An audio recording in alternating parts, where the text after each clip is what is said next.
지난주에 이사야 선지자의 소명에 대한 말씀을 드렸고, 오늘은 에레미야 선지자의 소명에 대해서 말씀을 드리려고 하는데, 소명과 관련된 그런 찬양을 하나님 앞에 올려드렸습니다. 이렇게 대원들이 숫자가 좀 줄어들고 또 마스크를 쓰고 노래를 하는데도 그 어느 때보다도 은혜가 더 되는 줄로 믿습니다. 정말 우리가 찬양대에 오늘 은혜로운 찬양을 통해서 큰 은혜를 받은 줄로 믿습니다. 전염병으로 인한 재앙의 시대에 우리 예수 믿는 이들이 꼭 필요한 것이 무엇일까 기도하는 가운데 소명의식이 필요하다. 하나님께서 나를 만세 전에 부르시고 선택하셔서 미시온, 특별한 사명을 부여하셨다. 이제 이런 믿음이 우리에게 필요한 줄로 믿습니다. 장로교에서는 이중애정론이라고 하는 것을 말합니다. 하나님께서 우주 만물을 창조하시기 전에 구원받을 자와 구원받지 못할 자를 이중으로 미리 정하셨다. 우리 감리교회는 만인 구원설을 이야기하기 때문에 이중애정론을 받아들이기 어렵습니다. 하지만 단일애정론이라고 하는 것은 성서적인 것이 아닌가 싶습니다. 구원받은 사람은 이미 하나님께서 만세 전에 선택하시고 미리 구원받도록 정해놓으셨다. 이것은 받아들일 만하다고 저는 생각합니다. 재앙의 시대에 미래에 대한 막연한 두려움과 불안감이 우리에게 있지만 하나님께서 우리를 불러주시고 선택하셨다면 지구의 종말이 올 때까지 분명히 하나님께서 우리를 지켜주심을 믿으시는 분들이 되기를 바랍니다. 이사야서 6장과 더불어 에레미야서 1장 말씀은 그 소명장으로 유명한 말씀입니다. 하나님께서 특별한 사람을 뽑아서 말씀의 대언자로 세워주신다는 그런 이야기입니다. 제가 어렸을 때 자석이라고 하는 그런 도구가 있습니다. 이 자석이라고 하는 것은 쇠붙이 쇳가루가 저절로 달라붙습니다. 그 모래 안에 쇠붙이 쇳가루를 숨겨두면 기가 막히게 모래하고 쇳가루가 이게 분리가 돼서 쇳가루만 착착 거기에 붙습니다. 세상에 많은 사람들이 있지만 하나님께서 우리를 불러주시는 이치도 정확하게 하나님의 주권과 자유에 의해서 우리를 선택하시고 불러주시는 줄로 믿습니다. 우리가 자격이 있고 능력이 많아서 우리를 불러주시는 것이 아니라 자격 미달이고 부족한 것이 많다고 할지라도 전적인 하나님의 은혜, 전적인 하나님의 주권, 전적인 하나님의 자유로 우리를 불러주신다.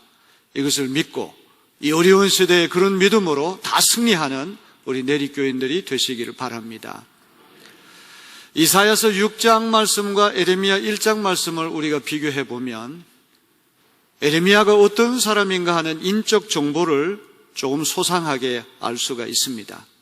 1절로부터 3절 말씀 보게 되면 이 에레미야는 아버지가 누구고 고향이 어디고 어떤 왕이 다스리던 시대에 선지 활동을 했는지 비교적 자세한 정보가 나와 있습니다. 에레미야라고 하는 이름의 뜻은 하나님께서 세우신다, 이런 뜻입니다. 에레미야는 제사장 가문에서 태어났습니다.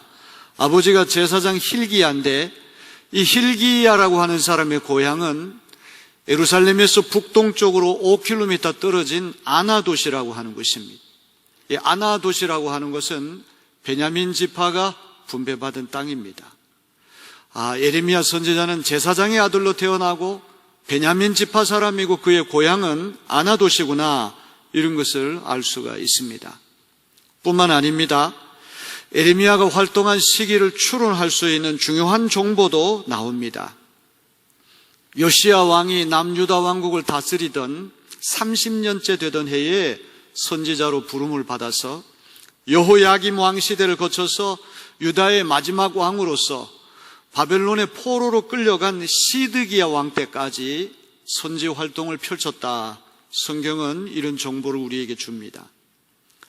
대략 주전 627년부터 주전 580년까지 지금으로부터 2600년 전에 50년간 예언 활동을 펼친 그런 선지자가 에레미야입니다.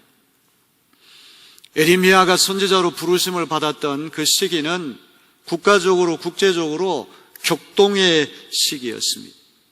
북이스라엘 무너뜨린 아수르 제국이 몰락하고 신흥 강국으로 바벨론 제국이 부상하던 때였습니다. 이스라엘이라는 약소국은 이집트라는 강대국 또 바벨론이라는 강대국 틈바구니에서 양쪽의 눈치를 보면서 이러지도 못하고 저러지도 못하고 대단히 불안정한 그런 시대였습니다. 종교적으로 그 어느 때보다도 우상을 많이 섬기고 하나님을 저버린 배교자들이 곳곳에서 속출했습니다.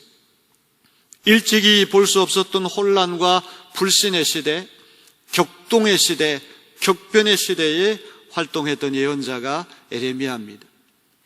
에레미야 선지자 하면 흔히 눈물의 선지자 그렇게 알려져 있습니다. 창자가 끊어지는 땅의 슬픔을 갖고 유다 백성을 향하여 하나님의 참 말씀, 진리의 말씀을 선포한 예언자가 바로 에레미야였던 것입니다. 자, 오늘 2절 말씀 보게 되면 여호와의 말씀이 에레미야에게 임하였다. 선지자로 부름받는 장면을 성경이 이렇게 말씀하고 있습니다. 하나님의 말씀이 에레미야에게 임하였다는 것입니다. 에레미야가 스스로 선지자가 되겠다 이렇게 나선 것이 아니라 하나님의 말씀이 그 위에 임하여 강권적으로 그를 사로잡았다고 하는 것이죠. 자, 4절로부터 5절까지 말씀은 하나님의 말씀이 에레미야 위에 어떻게 임하였는지, 구체적으로 어떻게 임하였는지를 우리에게 설명합니다. 우리 4절, 5절 말씀을 같이 읽어볼까요? 여호와의 말씀이 내게 임하니라. 이르시되 내가 너를 모태에 짓기 전에 너를 알았고 뇌가 배에서 나오기 전에 너를 너를 여러 나라의 선지자로 세웠노라 하시기로.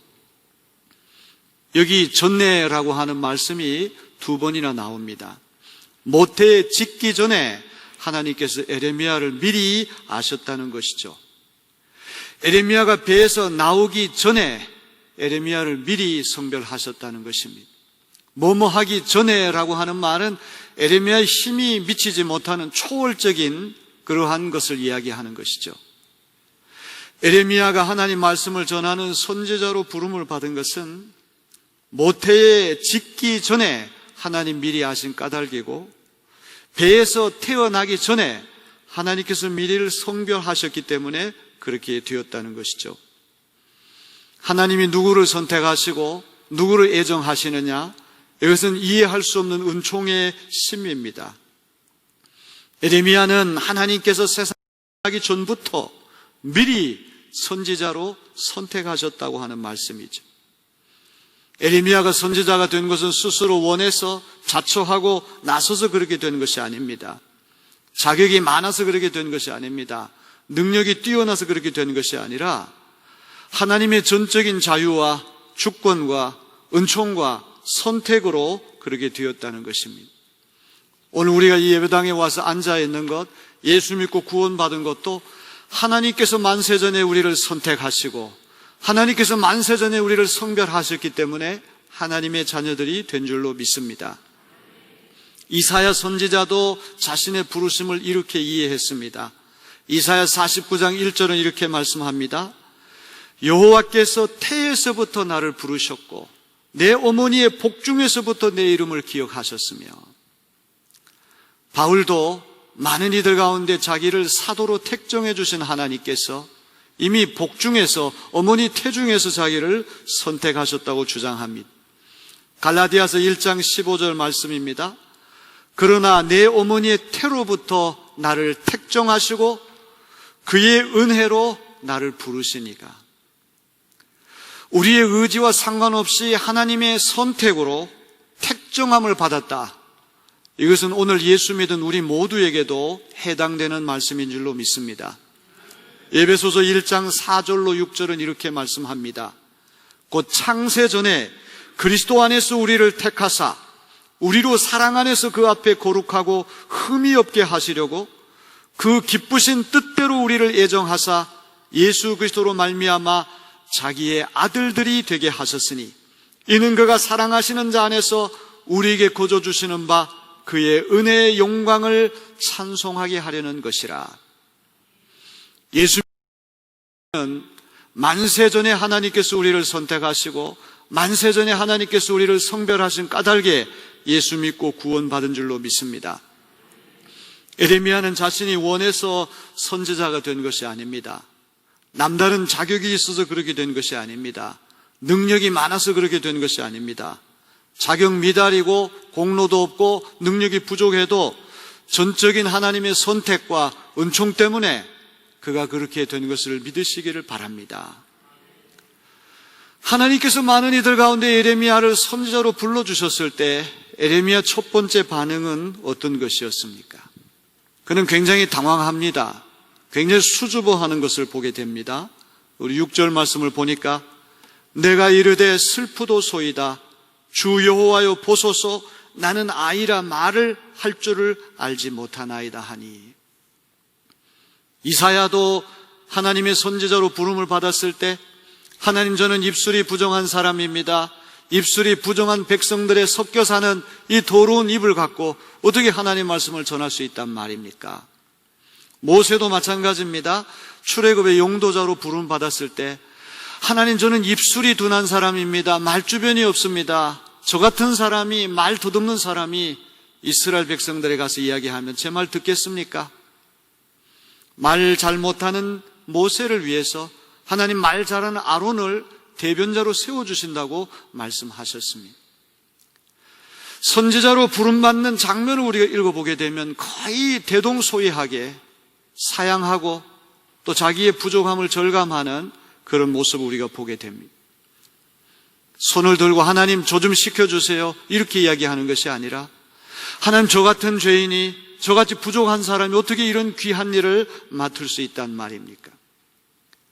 하나님의 선지자로 택정함을 받는다는 것은 보통 영광이 아니고 보통 특권이 아님에도 불구하고 에레미야의 제1성은 슬프도소이다. 슬픔을 하나님 앞에 토로하고 있습니다. 그러면서 자신에게는 두 가지 약점이 있다는 것이죠. 아직 어리고 말주변이 없습니다. 어리다고 하는 말을 주석책을 보니까 약 20대 약관의 나이에 나이가 20대니까 아직 경험을 많이 쌓지 못했겠죠. 40이 되고 50이 되고 60이 되고 70이 되고 이런 인생을 오래 산 분들은 그만한 많은 경험을 쌓기 마련입니다. 그야말로 산전수전을 다 겪으면서 경륜이 생기게 되는 것이죠. 20대 약관의 나이에 많은 일을 겪어보지 못했으니 경륜이 없습니다. 경험이 부족합니다. 그러니 말의 논리도 약할 수밖에 없죠. 말주변이 약합니다. 하나님 저같이 미숙한 사람, 원숙한 경험을 갖지 못하고 말주변이 약한 사람이 어떻게 하나님 말씀을 전할 수 있단 말입니까?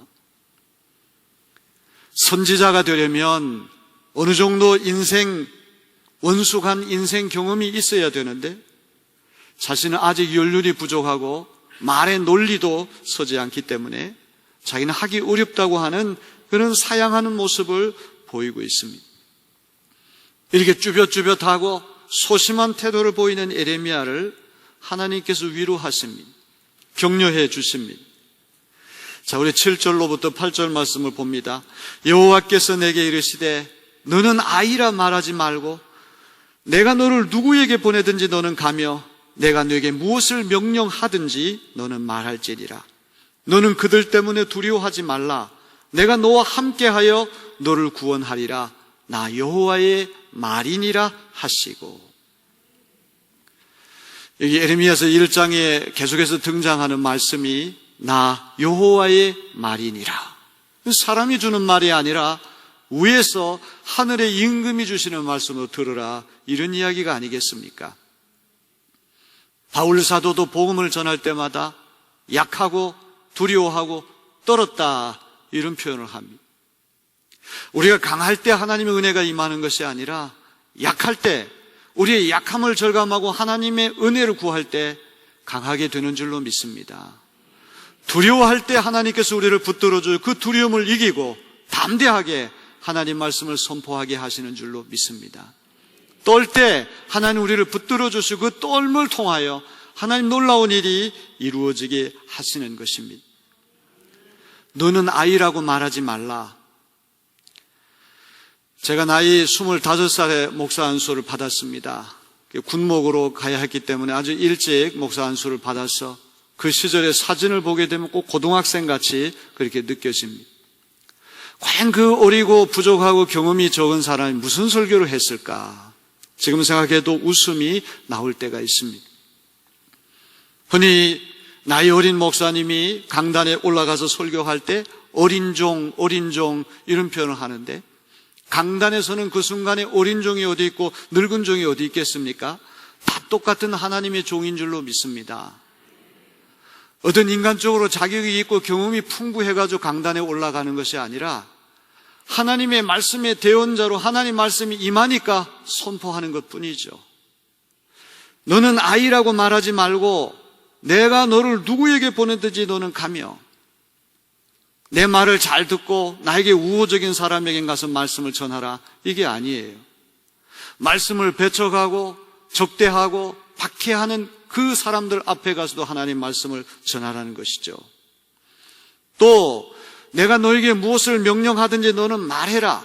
네가 하고 싶은 말만 하지 말고 하나님이 주시는 말씀을 전하라. 이런 이야기 아닙니까? 사람을 두려워하지 말라. 내가 너와 함께하여 너를 구원하리라. 나 여호와의 말이니라. 선지자로 부름을 받은 사람은 자신의 자격이나 능력에 자부심을 가질 때가 아니라 오히려 자신감이 없고 쭈뼛쭈뼛하고 소극적인 자세를 할 때 하나님이 간섭하셔서 존귀하게 쓰신다는 사실을 우리는 깨닫게 됩니다. 내가 자격이 넘쳐나고 능력이 뛰어나서 선지자로 쓰임받는 것이 아니란 말이죠. 자격 미달이고 능력이 부족해도 하나님의 손을 잡힐 때 하나님의 선한 도구로 쓰임받게 되는 줄로 믿습니다. 그렇기 때문에 이거 어리고 말주변이 약하다고 해서 걱정할 필요가 없다. 선지자는 자기 가고 싶은 대로 가고 자기 말하고 싶은 대로 말하는 사람이 아니라 하나님의 종이기 때문에 하나님 가시라고 하는 곳에 가야 하고 하나님께서 명령하시는 말씀을 담대하게 전해야 한다는 것입니다. 말씀 전할 장소와 말씀 들을 대상을 자기 멋대로 정할 수 없다는 것이죠. 선지자는 모든 장소에서 하나님 말씀을 전해야 되고 모든 사람에게 하나님 말씀을 선포해야 하는 것입니다. 그러면서 사람을 두려워하지 말라.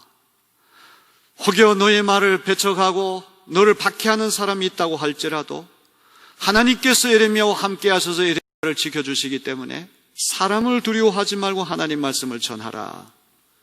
하나님께서 예레미야를 이렇게 위로해 주십니다.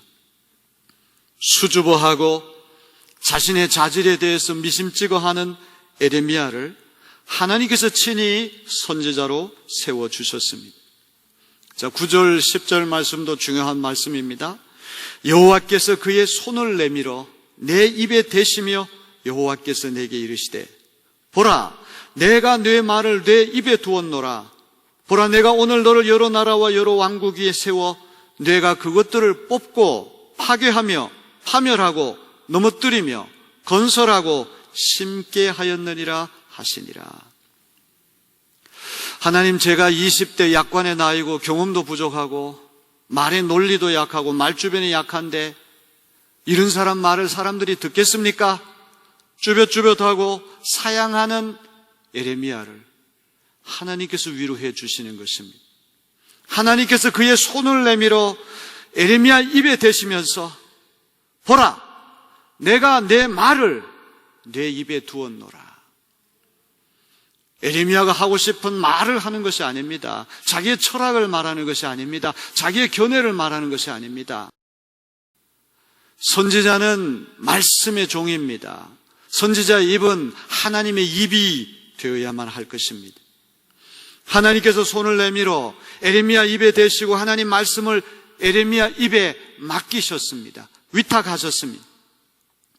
그러기에 이제 예레미야 입은 말씀을 전하는 그 순간에 자기 입이 아니라 하나님의 입이 돼서 하나님 말씀을 전달하는 도구가 되는 것이죠. 하나님 말씀을 위탁받은 예레미야는 문민족과 문나라들을 뽑고 파괴하며 파멸하고 넘어뜨리는 부정적인 일을 먼저 해야 한다는 것입니다. 여기 선지자가 해야 할 사역 중에 4가지가 부정적인 일이고 2가지가 긍정적인 일. 시대가 그만큼 암울하고 시대가 그만큼 우상숭배가 창궐하고 시대가 그만큼 절망적인 시대였기 때문에 무너뜨리는 일이 더 많고 세우는 일이 적다고 하는 것을 우리는 생각해 볼 수가 있습니다. 하나님의 일을 맡은 사람은 무너뜨리는 일과 세우는 일을 잘해야 됩니다. 무너뜨린 일은 어떤 일입니까? 불신앙과 불순종과 죄와 불의로 가득 찬 사탄의 나라는 허물어야 할 것입니다. 허문 일을 잘하고 그 다음에 세운 일도 잘해야 됩니다. 신앙과 순종과 공의로 가득 찬 하나님의 나라는 힘써 세워야 할 줄로 믿습니다. 사실은 정상적인 나라라고 한다면 세우는 일이 4가지가 되고 허무는 일이 2가지가 돼야 되는데, 이제 불온 장래에 이 에레미야가 활동했던 그 시대가 바벨론 제국에서 멸망당할 날이 이제 얼마 남지 않았습니다. 무너뜨리는 파괴적인 부정적인 일이 2배나 더 많던 암울한 시대였다고 하는 것을 우리는 깨닫게 됩니다. 에레미야는 하나님의 말씀을 위탁받은 선지자로서 이스라엘 비롯한 문민족과 문나라의 구질서를 허물고 신질서를 세우는 소중한 일을 맡아서 할 것입니다. 장차 예레미야 선지자가 허무는 일과 세우는 일을 더 확실히 하게 하기 위해서, 에레미야에게 더 확신을 심어주시기 위해서 하나님은 2가지 환상을 계시해 주십니다.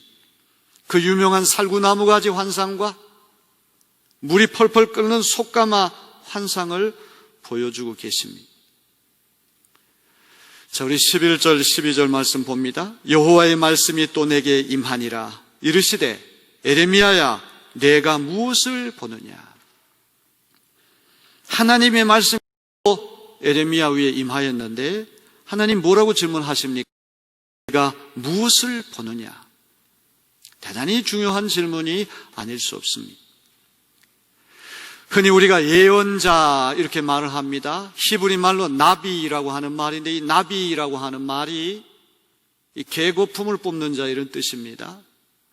하나님 말씀이 임하니까 임금님 앞에 가서 계거품을 뽑으면서 바로 칼이 날라들고 바로 투옥될 수밖에 없는 그런 환경 속에서 목숨을 걸고 계거품을 뿜면서 하나님 말씀을 전해서 나비라고 하는 말이 붙었어요. 히브리 말로.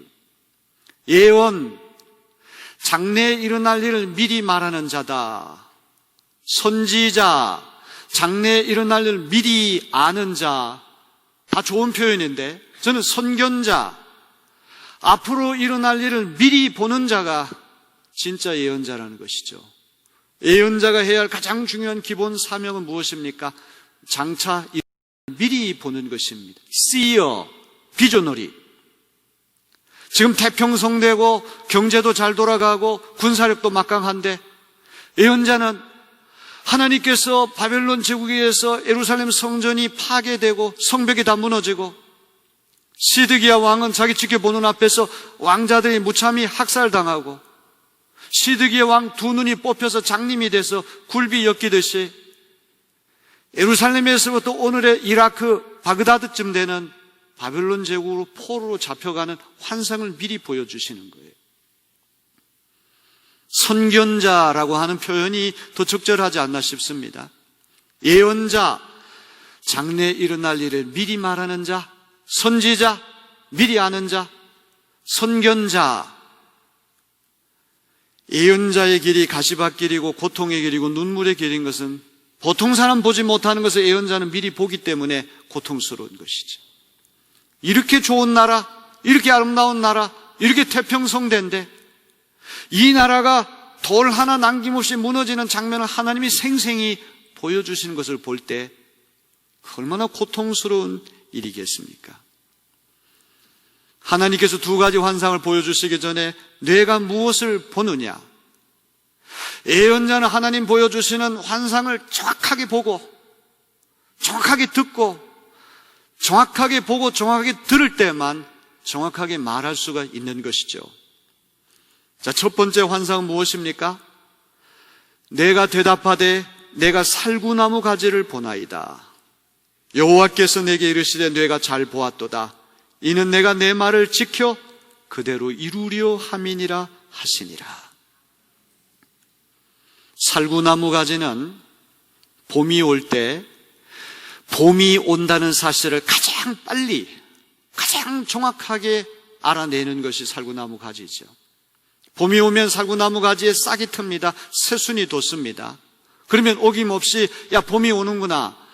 봄이 오는 것을 가장 정확하게, 가장 빨리 지켜보는 것이 살구나무 가지라는 말이죠. 하나님께서 이 살구나무 가지 환상을 보여주신 것은 하나님이 하시는 일을 그대로 지켜서 이루게 하신다. 히브리 말로 살구나무라고 하는 말은 샤케드라고 합니다. 샤케드. 또 하나님께서 지켜보신다라고 하는 말은 쇼케드입니다. 샤케드, 쇼케드. 언어의 유희가 벌어지고 있는 것을 보게 됩니다. 일종의 언어 유희로 하나님의 뜻을 확인시켜 주는 것이죠.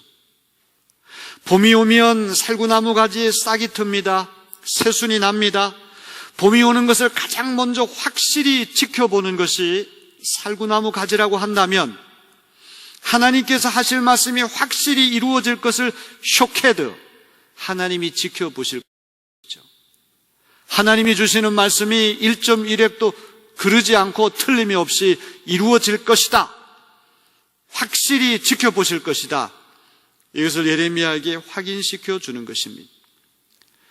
13절로부터 16절 말씀은 솥이 펄펄 끓는 그 물 환상을 보여주셨습니다. 여호와의 말씀이 다시 내게 임하니라. 이르시되 내가 무엇을 보느냐? 대답하되 끓는 가마를 보나이다. 그 윗면이 북에서부터 기울어졌나이다.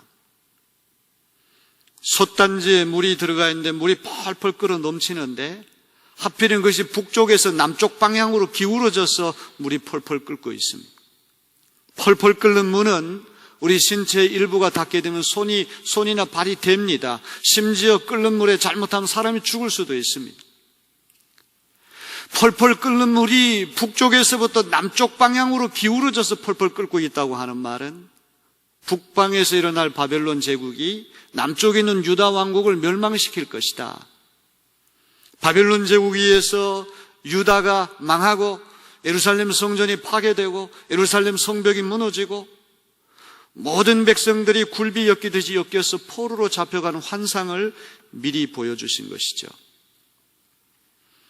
16절 말씀에 보니까 하나님께서 바벨론을 통해 유다를 심판하시는 이유는 유다 백성이 하나님을 버리고 다른 신들에게 넘어가 우상 숭배를 했기 때문이다. 이렇게 말씀하십니다. 에레미야서 1장 말씀은 나름대로 정교한 말씀입니다. 나름대로 굉장히 의미가 깊은 말씀입니다. 하나님의 말씀이 임하여 선지자로 부름받은 에레미야가 쭈뼛쭈뼛하고 자기 자질을 의심하며 하나님 저는 아닌데요 사양하고 이게 물리치려고 할 때 하나님이 너와 함께하고 내 말을 내 입에다가 맡기겠다 위로하십니다. 그리고는 두 번의 환상을 보여주십니다. 확실하게 하나님 하실 일을 보여주시면서 이제 마침내 17절로부터 19절 말씀에 본격적으로 하나님 말씀을 전할 것을 이제 하나님께서 말씀하십니다. 허리를 동인다고 하는 말은 ready, 하나님 말씀 준비를 하라 이 말이죠.